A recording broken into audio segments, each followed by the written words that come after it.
ভাইয়া, আমি একটা জিনিস চিন্তা করে দেখলাম যে এই পৃথিবীতে আমরা মেয়েরাই হচ্ছে চিরসুখী। কিভাবে তোরা মেয়েরা চিরসুখী বল একটু শুনি। কারণ আমাদের কোনো বউ নাই। হ্যাঁ? ভাইয়া, বিয়ে মনে হয় ভাঙলো। কেন রে, বিয়ে ভেঙে যাবে কেন? মামা খালু ফুপা ফুপি দুলাভাই আসতেছে, এরা তো প্রতিটা অনুষ্ঠানে এসে ঝামেলা পাকায় দেয়। তাই এবার বিয়েটা শেষ। হ্যাঁ? খালামণি তোমার হাত কালো কেন? এই কিসের খালামণি রে? কিসের খালামণি? তোর মা খালা, তোর 14 গোষ্ঠী খালা। আমি খালামণি? অসভ্য গিলা। এই দুলাভাই, কোথায় যাচ্ছেন? না মানে তোমাদের এলাকাতে বিয়ে করে আমি তো একা একা বোর হয়ে যাচ্ছি। তোমাদের এলাকাতে কি বোরিং কাটানোর মতো কিছু নাই? না, ওইভাবে তো কিছু নাই, কিন্তু যে একটা ছিল ওটাও তো আপনি বিয়ে করে নিয়ে চলে গেছেন। হ্যাঁ? ভাইয়া, তুমি জানো সরি কথাটার ওজন কত? না রে লামি, আমি জানি না তো, তুই বল। সরিটা যদি মানুষ কয় তাহলে ঝগড়া খতম, আর যদি সরিটা ডাক্তার কয় তাহলে মানুষ খতম। हाय गाइस, ये मैं हूँ और ये तू कौन है? कौन है? ভাইয়া, আমার শরীরটা ভালো লাগতেছে না। লামিয়া, আম্মু ভাত রান্না করেছে, ভাত খা।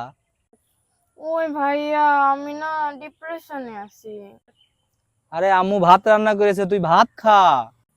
ওই ভাইয়া, আমার না পড়তে বসতে ইচ্ছা করতেছে না, ঘুম ধরতেছে। ওরে লামিয়া, আম্মু গরম ভাত রান্না করেছে, তুই গরম ভাত খাগা। হয়, ভাত খেয়ে মেরে ফেলাও। ভাইয়া, বলো তো পৃথিবীর শ্রেষ্ঠ আলগা পিরিত কোনটা? আমি জানি না তো লামিয়া, তুই বল। তুমি না খেলে আমিও খাবো না। হ্যাঁ? এই লামিয়া, হুম? শুনলাম তুই নাকি বিয়ে করেছিস, তো অ্যারেঞ্জ ম্যারেজ করেছিস না লাভ ম্যারেজ করেছিস? আরে ভাইয়া, অ্যারেঞ্জ ম্যারেজই করেছি, তবে অ্যারেঞ্জটা আমি করেছি আর বাবা মাকে শুধু দাওয়াতটা দিয়েছি। লামিয়া, হুম। জানিস আজকে রাত্রে আমি একটা ভয়ঙ্কর স্বপ্ন দেখেছি। একটা গহীন জঙ্গলে একটা বিশাল বড় সাপের মুখে আমি আর তোর ছোট ভাই পড়েছি।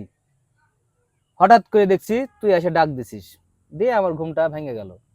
আচ্ছা লামিয়া, বলতো যদি বাস্তবে এরকম একটা সাপের মুখে আমি আর তোর ভাই পড়তাম, তাহলে তুই কাকে বাঁচাতি? তোমাদের মধ্যে থেকে যে সব থেকে দুর্বল আমি তাকেই বাঁচাতাম। আচ্ছা, তোর কাছে সবথেকে দুর্বল কাকে মনে হয়? আমার কাছে তোমাদের মধ্যে থেকে ওই সাপটাকে বেশি দুর্বল মনে হয়। হ্যাঁ? এই লামিয়া, আমার শ্বশুর বাড়ি থেকে লোক আসবে, একটু সিমাই আর পায়েস ভালো করে রান্না কর। কি বলো ভাইয়া? শুনতে পাই না তো। আরে ভালো করে একটু সেমাই আর পায়েস রান্না কর। আরে শুধু মুখ লড়াও কেন, জোরে বলো।